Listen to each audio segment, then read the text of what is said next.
Hello' dear student, welcome to Assam board academy. আজি আমি তোমালোকৰ 10মান শ্ৰেণীৰ 2024ত অহা জেনেৰেল মেথামেটিক্সৰ কুৱেশ্যন পেপাৰটো ছল্ভ কৰিম, য'ত 45টা MCQ কুৱেশ্যন থাকিব। আৰু কুৱেশ্যন নম্বৰ 1টো হৈছে তলৰ তালিকাখনৰ খালী ঠাইত ৱাইৰ মান কি হ'ব? ইয়াৰ শুদ্ধ উত্তৰ হ'ব অপশ্যন চি, য'ত 4 আছে, কাৰণ এক্সৰ মান ডাবুলকৈ বাঢ়িছে আৰু ৱাইৰ মান আধাকৈ কমিছে, গতিকে 4 হ'ব। কুৱেশ্যন নম্বৰ 2টো আছে, তলৰ কোনটো এটা বৰ্গ সংখ্যা নহয়? ইয়াত চোৱা তোমালোকে, অপশ্যন এত 441 যিটো হয়, 576 হয়, 729 হয়, যিটো 72 সেইটো নহয়, কাৰণ আটাইতকৈ শেষৰ যিটো সংখ্যা লাষ্ট ডিজিট নাম্বাৰটো যদি 2 3 7 8 হয়, তেনেহ'লে ই বৰ্গ সংখ্যা নহয়, কাৰণ ইয়াত 2 আছে। আৰু 3 নম্বৰ কুৱেশ্যনটো হ'ল, যদি এনৰ ঘনমূল হয় তেন্তে এনৰ মান কি হ'ব? ইয়াত চোৱা, অপশ্যন চিত আছে, তেনেহ'লে এনৰ মান হ'ব MQ। তাৰপিছত কুৱেশ্যন 4 আছে, দিয়া আছে যে 306 আৰু 657 লসাগু 22338, এতিয়া 102 306 আৰু 657 লসাগু কি হ'ব? LCM। ইয়াত চোৱা, অপশ্যন বি আমি উলিয়াইছোঁ, ইয়াৰ শুদ্ধ উত্তৰ হ'ব অপশ্যন বি। তাৰপিছত কুৱেশ্যন নম্বৰ 5ত দুটা ষ্টেটমেণ্ট দিয়া আছে। 1 নম্বৰ ষ্টেটমেণ্টত কি আছে? ধনাত্মক অযুগ্ম সংখ্যা 2k + 1 আৰ্হিৰ বৰ্গ সদায় 8ৰ গুণিতকতকৈ 1 বেছি। আৰু 2ত আছে ধনাত্মক অযুগ্ম সংখ্যা 2k + 1 আৰ্হিৰ বৰ্গ সদায় 4ৰ গুণিতকতকৈ 1 বেছি। গতিকে দুয়োটা উক্তি আমাৰ শুদ্ধ হ'ব। কোনটো অপশ্যনত আছে? অপশ্যন আছে অপশ্যন এত, 1 আৰু 2 দুয়োটাই সত্য। তাৰপিছত আমাৰ 6 নম্বৰ কুৱেশ্যন আছে, কি চৰ্তত px³ + qx² + rx + s = 0 এটা ত্ৰিঘাত সমীকৰণ হ'ব? ইয়াত চোৱা তোমালোকে, অপশ্যন ডিত আছে কি p ≠ 0 হ'ব, কাৰণ p শূন্য হ'ব নোৱাৰে। কুৱেশ্যন নম্বৰ 7ত দিয়া আছে, যদি x বাস্তৱ সংখ্যা হয় তেন্তে 8x³ - 1 ত্ৰিঘাত বহুপত্ৰ লেখটোৱে কি হ'ব? x অক্ষত মাত্ৰ এটা বিন্দুতহে ই ছেদ কৰিব। অপশ্যন বি হ'ব শুদ্ধ উত্তৰ। তাৰপিছত 8 নম্বৰ কুৱেশ্যনত দিয়া আছে, 4x + b2y + c2 = 0। গতিকে ইয়াত চোৱা তোমালোকে, শুদ্ধ উত্তৰ হ'ব অপশ্যন ডি, a1 = হ'ব 5, b2 = 1 হ'ব। তাৰপিছত কুৱেশ্যন নম্বৰ 9ত দিয়া আছে, x অক্ষৰ ওপৰত থকা যিকোনো বিন্দুৰ স্থানাংক কি হ'ব? x অক্ষৰ ওপৰত থকা যিকোনো বিন্দুৰ স্থানাংক সদায় x0 হয়, তোমালোকে জানা। অপশ্যন এ শুদ্ধ উত্তৰ। ত্ৰিঘাত বহুপদ px = 4x² - 1 অৰ শূন্যকেইটা যোগফল হ'ব অপশ্যন বি, শূন্য হ'ব। তাৰপিছত কুৱেশ্যন নম্বৰ 11ত দিয়া আছে, √2, √8, √18, √32 সমান্তৰাল প্ৰগতিটো সাধাৰণ অন্তৰ কি হ'ব? অপশ্যন ডিত আছে শুদ্ধ উত্তৰ। চোৱা তোমালোকে, 1/√2 0 -1/√2। তাৰপিছত কুৱেশ্যন নম্বৰ 12ত দিয়া আছে, এটা ত্ৰিভুজৰ ভূমি 10% বঢ়াই দিয়া হ'ল আৰু উন্নতি 10% হ্ৰাস কৰা হ'ল, গতিকে ত্ৰিভুজটোৰ নতুন কালি কি হ'ব? ইয়াত চোৱা, অপশ্যন বি হ'ব শুদ্ধ উত্তৰ, কাৰণ ইয়াত আছে 1% হ্ৰাস হ'ব, ডিগ্ৰীজ হয় সদায়। গতিকে কুৱেশ্যন নম্বৰ 13ত আছে, আৰ বিন্দুটোৱে এ বি ৰেখাখণ্ডক এনেদৰে ভাগ কৰিছে যাতে AR = 3/4 AB হয়, আৰু আৰ এ বিৰ ভাগ কৰা অনুপাতটো কি হ'ব? গতিকে আমাৰ 13 নম্বৰ কুৱেশ্যন আনচাৰটো হ'ব অপশ্যন এ, কাৰণ ইয়াত দিয়া আছে 3:1। তাৰপিছত চোৱা তোমালোকে, 14 নম্বৰ কুৱেশ্যনত কৈছে p-10 এটা বৃত্তৰ কেন্দ্ৰ আৰু q24 বৃত্তটোৰ ওপৰত এটা বিন্দু। গতিকে বৃত্তটোৰ ওপৰত থকা আন তিনিটা বিন্দুবোৰ কি হ'ব? ইয়াত চোৱা, অপশ্যন এ হ'ব শুদ্ধ উত্তৰ, কাৰণ অপশ্যন এত আছে ওপৰত যিকোনো তিনিটাহে। আকৌ কুৱেশ্যন 15ত দিয়া আছে, বৃত্তৰ আটাইতকৈ দীঘল যে এডালক কোৱা হয়? চোৱা, বৃত্তৰ আটাইতকৈ দীঘল যে এডালক কোৱা হয় ডায়মিটাৰ বা ব্যাস। অপশ্যন চি হ'ব শুদ্ধ উত্তৰ। তাৰপিছত কুৱেশ্যন নম্বৰ 16ত দিয়া আছে, যদি 5x = sec θ আৰু 5/x = tan θ হয় তেন্তে 5 × x² - 1/x² ৰ মান কি হ'ব? ইয়াত চোৱা তোমালোকে, অপশ্যন বি হ'ব শুদ্ধ উত্তৰ, কাৰণ বিত আছে 1/5। তাৰপিছত কুৱেশ্যন নম্বৰ 17ত দিয়া আছে, কিউ বিন্দুৰ পৰা এটা বৃত্তৰ স্পৰ্শডালৰ দৈৰ্ঘ্য যদি 24 চেণ্টিমিটাৰ হয় আৰু বৃত্তটোৰ কেন্দ্ৰৰ পৰা কিউ বিন্দুৰ দূৰত্ব 25 চেণ্টিমিটাৰ হ'লে বৃত্তটোৰ ব্যাসাৰ্ধ কি হ'ব? বৃত্তটোৰ ব্যাসাৰ্ধ হ'ব 7 সেণ্টিমিটাৰ অপশ্যন এ হ'ব শুদ্ধ উত্তৰ তাৰপিছত কুৱেশ্যন নম্বৰ 18ত দিয়া আছে প্ৰত্যেকৰে 64 সেণ্টিমিটাৰ কিউব আয়তন বিশিষ্ট দুটা ঘনক মূৰে মূৰে সংযোগ কৰা হ'ল তেনেহ'লে আয়তীয় ঘনকটোৰ পৃষ্ঠকালি কি হ'ব ইয়াত চোৱা তোমালোকে অপশ্যন এ হ'ব শুদ্ধ উত্তৰ কাৰণ ইয়াত আছে 160 সেণ্টিমিটাৰ স্কুৱেৰ তাৰপিছত অপশ্যন 9 কুৱেশ্যন নম্বৰ 19ত দিয়া আছে ঊৰ্ধ্বক্ৰমত সজোৱা তথ্যৰাজি 25 30 x plus 30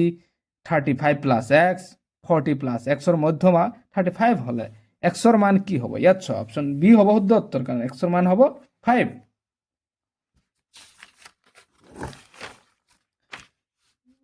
তাৰপিছত কুৱেশ্যন নম্বৰ 20ত দিয়া আছে এটা লুডু গুটি এবাৰ মাৰিলে দুইতকৈ ডাঙৰ মৌলিক সংখ্যা পোৱা সম্ভাৱিতা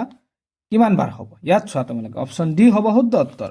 কাৰণ 1/3 হ'ব তাৰপিছত এটা কুৱেশ্যন নম্বৰ 21ত দিয়া আছে এটা ট্ৰেপিজিয়ামৰ কালি হ'ব 1350 মিটাৰ স্কুৱেৰ আৰু ইয়াৰ সমান্তৰাল বাহুবোৰৰ দীঘল সমষ্টি উচ্চতা 3 গুণ হ'লে উচ্চতা কি হ'ব ইয়াত চোৱা অপশ্যন ডি হ'ব শুদ্ধ উত্তৰ উচ্চতা কিমান হ'ব 30 মিটাৰ হ'ব তাৰপিছত কুৱেশ্যন নম্বৰ 22 দিয়া আছে 4 9 আৰু 10ৰে হৰণ কৰিব পৰা আটাইতকৈ সৰু পূৰ্ণবৰ্গ সংখ্যাটো কি হ'ব ইয়াত চোৱা তোমালোকে অপশ্যন বি হ'ব ইয়াৰ শুদ্ধ উত্তৰ কাৰণ 900 হ'ব আনসাৰ সঠিক আনসাৰ তাৰপিছত হ'ব 23 নম্বৰ কুৱেশ্যনটো যদি fx equal kx square minus 8x plus 6 ৰ শূন্যৰ সমষ্টি 4 হয় তেন্তে k ৰ মান কি হ'ব ইয়াত চোৱা তোমালোকে শুদ্ধ উত্তৰ হ'ব অপশ্যন সি কাৰণ ইয়াত আছে 2 তাৰপিছত 24 নম্বৰ কুৱেশ্যন এটা ত্ৰিঘাত বহুপদ ৰাখি দুটা ভিন্ন শূন্য থাকিলে লেখডালে x অক্ষত ছেদ কৰা বিন্দুৰ সংখ্যা কি হ'ব ইয়াত চোৱা তোমালোকে অপশ্যন এ হ'ব ইয়াৰ শুদ্ধ উত্তৰ কাৰণ অপশ্যন এ আছে 2 তাৰপিছত কুৱেশ্যন নম্বৰ 25ত দিয়া আছে তলত দিয়া সমীকৰণ বিলাকৰ কোনটো এটা চলকযুক্ত ৰৈখিক সমীকৰণ চোৱাচোন তোমালোকে ইয়াত এটা চলকযুক্ত ৰৈখিক সমীকৰণ হল 3t + 7 = 80 - 2 অপশ্যন ডি হ'ব শুদ্ধ উত্তৰ তাৰপিছত 26 নম্বৰ কুৱেশ্যনত আছে kx + twice y = 5 আৰু 3x + y = 1 ৰৈখিক সমীকৰণৰ একক সমাধান থাকিব যদি k not equal 6 হয় গতিকে শুদ্ধ উত্তৰ হ'ব অপশ্যন বি তাৰপিছত 20 নম্বৰ 7ত আছে x + twice cube = x³ - 4 সমীকৰণৰ মূলৰ সংখ্যা হল অপশ্যন ডি আছে চোৱা 2 গতিকে শুদ্ধ উত্তৰ হ'ব অপশ্যন ডি তাৰপিছত কুৱেশ্যন নম্বৰ 28ত দিয়া আছে তলৰ কোনটো সমীকৰণৰ দুটা বাস্তৱ আৰু সমান মূল থাকে ইয়াত চোৱা তোমালোকে অপশ্যন সি হ'ব শুদ্ধ উত্তৰ কাৰণ অপশ্যন সি আছে 9x² - 6x + 1 = 0 তাৰপিছত কুৱেশ্যন নম্বৰ 29ত আছে এটা সমান্তৰাল পদ্ধতিৰ প্ৰথম আৰু শেষ পদ ক্ৰমে 1 আৰু 11 হয় যদি সমান্তৰাল পদ্ধতিৰ পদবোৰৰ যোগফল 36 হয় তেন্তে পদৰ সংখ্যা কিমান হ'ব পদৰ সংখ্যা কিমান হ'ব 6 হ'ব গতিকে শুদ্ধ উত্তৰ অপশ্যন এ 30 নম্বৰ কুৱেশ্যন আছে 42 সংখ্যাটো তলত কোনটো সমান্তৰাল পদ্ধতি এটা পদ ইয়াত চোৱা তোমালোকে অপশ্যন বিলাকত যদি 42 সংখ্যাটো এনেকৈ আহে তেনেহলে অপশ্যন সি হ'ব শুদ্ধ উত্তৰ কাৰণ ই 42 অপশ্যন সিহে কি হ'ব এটা পদ হ'ব কুৱেশ্যন নম্বৰ 31ত আছে ত্ৰিভুজ ABC ত XY সমান্তৰাল BC যদি AB = 4bx আৰু YC = 2 cm হয় তেন্তে AO ৰ মান কি হ'ব ইয়াত চোৱা তোমালোকে অপশ্যন বি হ'ব শুদ্ধ উত্তৰ কাৰণ ইয়াত আছে 6 cm তাৰপিছত কুৱেশ্যন নম্বৰ 32 দিয়া আছে যদি CM আৰু RN ক্ৰমে ত্ৰিভুজ ABC আৰু ত্ৰিভুজ PQR ৰ মধ্যমা হয় আৰু ত্ৰিভুজ ABC সমান্তৰাল ত্ৰিভুজ PQR হয় তেন্তে তলৰ কোনটো শুদ্ধ হ'ব অপশ্যন এ কাৰণ ত্ৰিভুজ MEC সমান্তৰাল ত্ৰিভুজ PNR এটো হ'ব শুদ্ধ উত্তৰ তাৰপিছত কুৱেশ্যন নম্বৰ 33 দিয়া আছে এটা বৃত্তৰ ব্যাস AB কেন্দ্ৰ স্থানাংক 2 - 3 আৰু B ৰ স্থানাংক 1 4 হলে A ৰ স্থানাংক কি হ'ব শুদ্ধ উত্তৰ হ'ব অপশ্যন সি 3 - 10 হ'ব তাৰপিছত কুৱেশ্যন নম্বৰ 34ত দিয়া আছে -4 6 বিন্দুটোৱে A -6 10 আৰু B বিন্দুত 3 - 8 সংযোগী ৰেখাংশক অন্তৰ্ভুক্ত কৰা অনুপাতটো হল অপশ্যন ডি আছে চোৱা 2:7 হ'ব ইয়াৰ শুদ্ধ উত্তৰ তাৰপিছত কুৱেশ্যন নাম্বাৰ 35ত দিয়া আছে যদি sin a equal cos 33 degree হয় আৰু a গ্ৰেটাৰ দেন 90 ডিগ্ৰী হয় তেন্তে এৰ মান কি হ'ব ইয়াত চোৱা অপশ্যন ডি হ'ব শুদ্ধ উত্তৰ কাৰণ অপশ্যন ডিত আছে 57 ডিগ্ৰী তাৰপিছত কুৱেশ্যন 36ত আছে যদি a tan থিটা ইকুৱেল x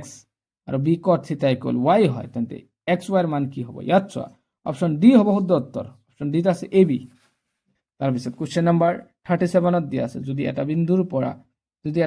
p ৰ পৰা কেন্দ্ৰযুক্ত এটা বৃত্তৰ p আৰু pb স্পৰ্শকেইডাল